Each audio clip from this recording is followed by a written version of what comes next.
Well, good morning, Kent Cove.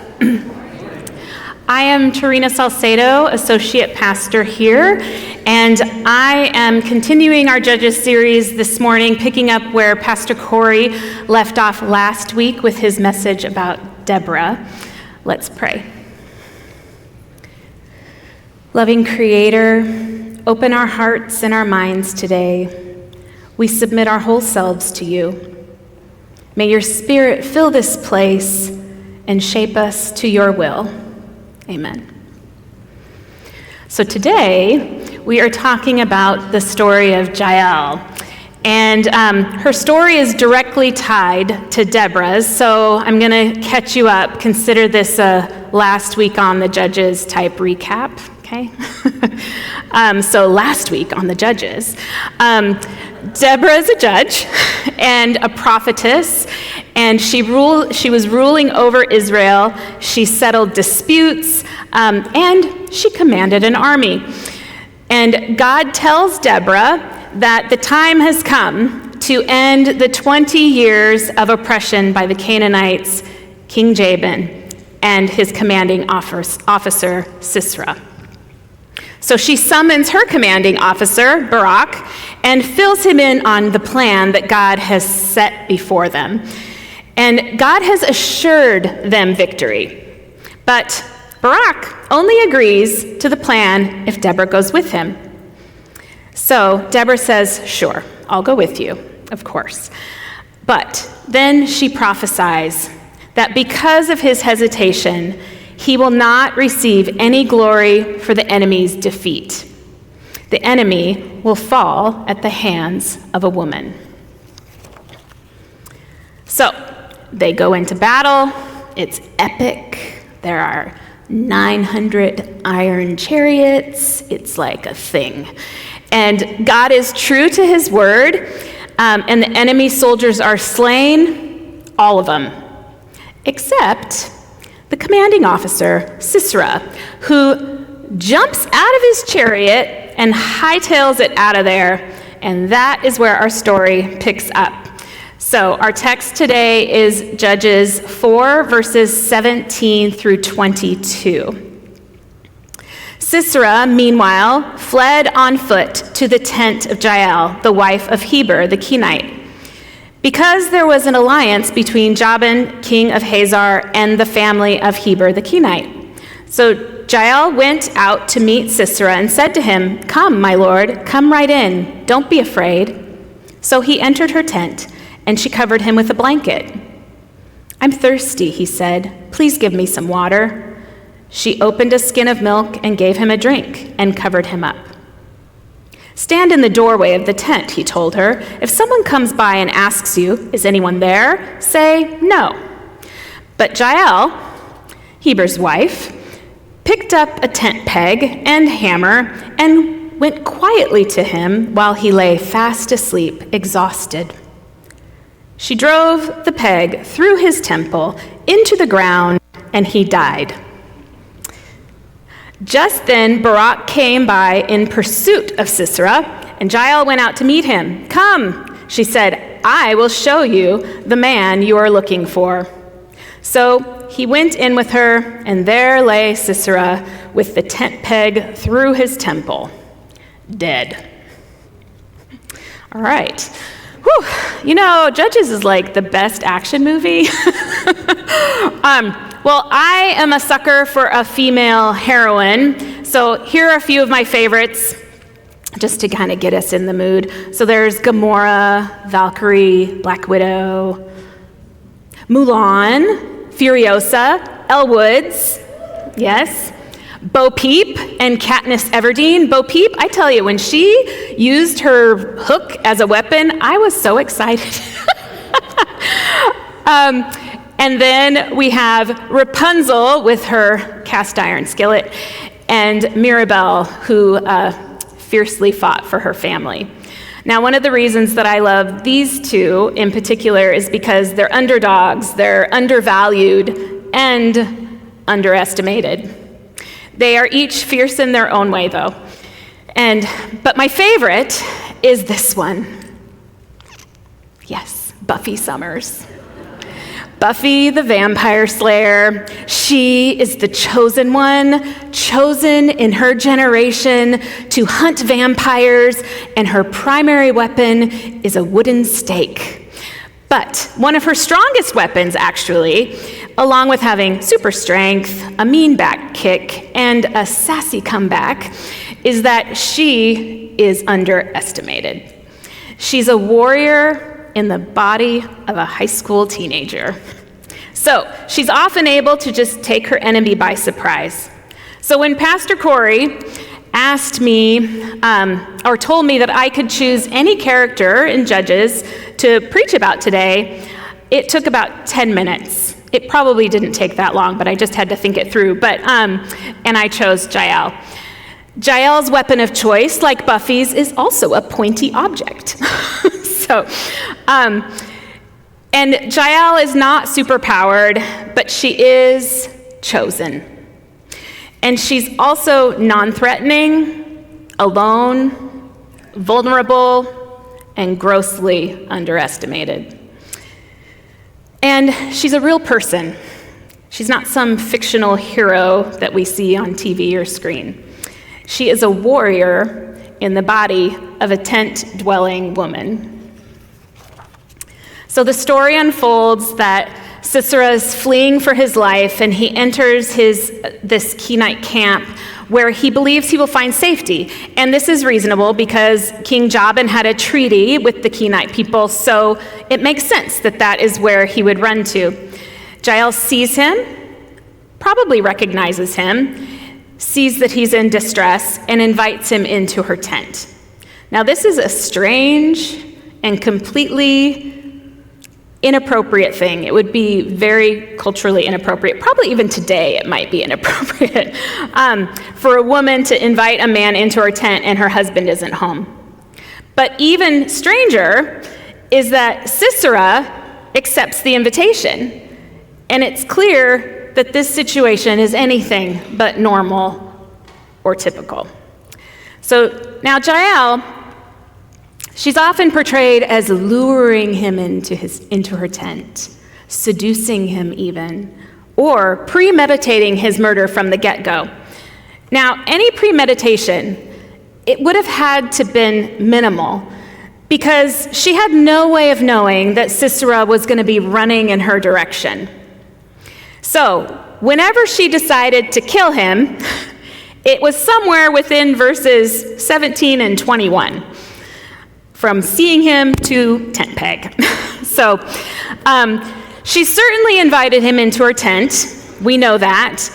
But I just want to caution us, we shouldn't degrade her character by concluding that she did anything that would dishonor her husband or her fellow Kenites.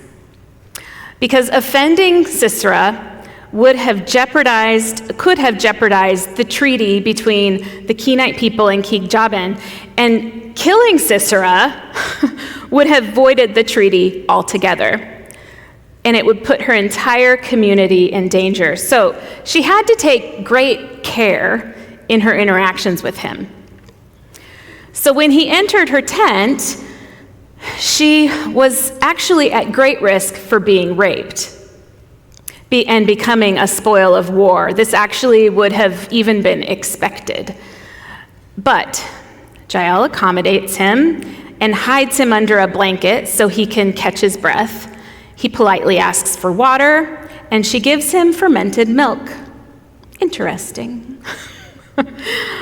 Now, this could have been to get him a little tipsy and give her a chance to defend herself should the need arise.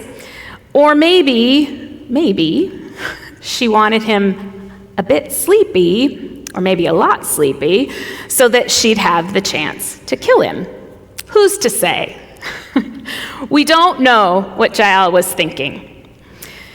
But clearly her guard was up. Because as soon as Sisera demanded that she lie on his behalf, she does what an army and Barak could not do. She puts an end to him and the threat. She puts an end to 20 years of cruel, cruel oppression by these people and the suffering that the Israelites endured. Because here's the thing, lying would have made her a co-conspirator, placing her and her people in danger of retaliation from Sisera's enemies. So if she wasn't planning his death yet, this would have been the tipping point, because time was running out. It was ticking away. Because if Sisera worried Barak would find him soon, she needed to demonstrate her people's innocence before he got there. And Sisera was clearly on the losing side, so who would you want to be aligned with? I mean, if running from battle was not enough to convince her, then hiding in her tent would have sealed the deal. And whether she was prepared to do it or not, she used familiar tools available to her, and she took advantage of his exhausted state. He had been in a battle, he had been running, and then she gave him a comforting dose of milk. And Jael drove that tent peg through his skull and straight into the ground. I'm so glad the kids aren't in here today. Ehud was sketchy. But she drove it into the ground. And the fact that she did this swiftly, she was protecting her people and ending this threat. I actually read in one commentary, I thought this was kind of funny. And it was just kind of an aside thrown in, which I don't get it. But it said that she picked up the tent peg and the hammer that her husband had used to secure their tent. Now, nowhere in the text does it say who these tools belong to. So I just thought that was funny that was thrown in. And the fact that she drove that peg swiftly through his head and into the ground, it tells me that she knew how to hammer a stake, right? And so these were probably her tools that she used. So these were not only tools available to her, but she also had the skill to use them. And who would have thought a skill like this would help her take down this commanding officer and end 20 years of oppression? She probably didn't. So when Barak did arrive, hoping to claim this victory for himself, even though, remember, there was a prophecy that said he wouldn't, but he was still hopeful, I think. Jael, she made sure that he knew that Sisera had died at her hands, and she brought him into her tent and showed him the body. And at that moment, Barak knew that Deborah's prophecy had come true. And this is actually what Deborah had prophesied in chapter 4, verse 9. She said to him, "Because of the course you are taking, the honor will not be yours, for the Lord will deliver Sisera into the hands of a woman." Now, it's important to note that the story doesn't end with the naming of a victor. A lot of the other battles name a victor. This story does not. And so Sisera was indeed delivered into the hands of Jael, but she's not named a victor over all, because this victory was God's alone. The prophecy came from God, and God directed the battle. He alone confused the soldiers so that they could be defeated. He drove Sisera right to Jael, and he was with Jael as she had to think on her feet, being in a very probably stressful situation that she may not have known what to do right away. Now, did Jael see herself as someone capable of killing this military leader? Well, Sisera most definitely could have overpowered her in an instant, and probably even when intoxicated. And I can't imagine that she believed herself to be equipped to do what she did that day. But as it turns out, she was perfectly equipped. I wish we knew what Jael was thinking and what her motives were in those moments leading up to her picking up that tent peg and that hammer. She didn't have the privilege of knowing that Deborah had prophesied that Sisera would be delivered into the hands of a woman. Perhaps that would have quelled any doubts that she had. So did she feel equipped?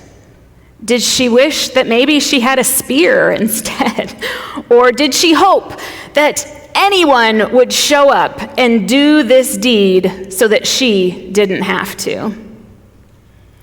How many of us can say that we have come across an opportunity where we felt like God was nudging us in a particular direction to respond to him and act on his behalf, but we didn't feel equipped? Or maybe it was inconvenient. Or perhaps it just felt like too much for us to handle, right? I'm sure we have all been there, yes. So I have a story. Some of you may know this story. Some of you were there for this story. But 10 years ago, I stepped into ministry here at Kent Cove in a part-time, temporary role to fill in while the church searched for a new children's director. And I had left my very stressful marketing career a year before to be a stay-at-home mom, so I thought. God always has plans that we don't have. So it turns out that I loved serving our kids. I loved serving our families each week. I loved that I was meeting this need for my church family in this moment. But every week, someone would ask me if I was going to apply for the permanent position. And I would laugh and I'd go, no, of course not, no. But then someone else would ask, and I would laugh again, and I'd say, I have a marketing background, and I majored in theater. Like, what? No. How was I equipped for ministry? Well, I knew that God was pushing me even as I was laughing away that feeling, and I was unsettled. There were a couple people who continued to question my no and encouraged me to say yes. Shirley Pfiffner and Lynn and Chuck Churchill, they did not give up on me. These are people who responded to God, demonstrating to me that he had not given up. Because see, I hadn't pictured a life in full-time ministry. I could have easily let the moment pass. It wasn't what I had in mind for my life. And I almost did, and I would have been miserable for it. Now, we aren't all called to vocational ministry to have this as our full-time job, but we are all called to ministry. Sometimes we hold ourselves back from what God has waiting for us because we've organized our lives in such a way that there's no room. We're rushing from one thing to the next, or we're sure there's someone else better suited to do this task because we're not equipped. And we can, thinking back to Jael, we can become so distracted by all of the graphic nature of her story, her presumed craftiness, and all the gender issues involved, that we forget that she faithfully responded to God's call on her that day in that moment. And not only did she respond, but she did it without hesitation. Quite a contrast to Barak, who gave a condition, right? And God used the tools and skills that she already had. She didn't go looking for someone with a spear to do the job better. In Judges 5, there's a song by Deborah and Barak, and this song gives God praise and celebrates all that he did to conquer Sisera and King Jabin, ending the 20 years of oppression and injustice against the Israelites. The song also honors Jael and her heroism, calling her the most blessed of women for killing Sisera and solidifying that what she did was of God and for God. And I think sometimes that's hard for us to reconcile that violence, but we have to remember God responds this way only when his people are decade after decade being oppressed and harmed. And so that is what he asked Jael to do that day. The Israelites experienced 40 years of peace after that, until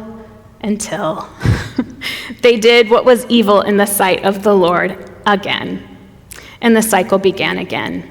Boy, can you relate to the Israelites? God, if you just come through this one time. Well, if only we could all be obedient like Jael and trust that what God has for us is what is best for us. God didn't give up on the Israelites, and he doesn't give up on us. He doesn't say, oh, well, they said no, or they didn't pay attention, or they didn't listen, so never mind. No, he continues to prompt us. And we can say yes at any point. It's never too late. And I think I can go out on a limb and say, God will never ask any of us to do something as horrific as drive a tent peg through someone's skull. Do we agree? I think that's safe. Okay. But he is asking each of us to do something to make a difference in his kingdom here on earth, in big and small ways, every day. So, there happens to be information out in the foyer today, and you can say yes to ministry here at Kent Cove. And I promise this is not a shameless plug, because I do believe that when you serve and you engage in ministry, it brings a fullness to your life that you don't expect, that you build relationships that you didn't think would be there, and it really is such a beautiful way to engage in God's kingdom work here as a church family. So I encourage you to stop by a table or two and have a conversation. See how God is pushing or pulling you, and you might be surprised. And take it from me, we never know how equipped we really are until we take that step of faith.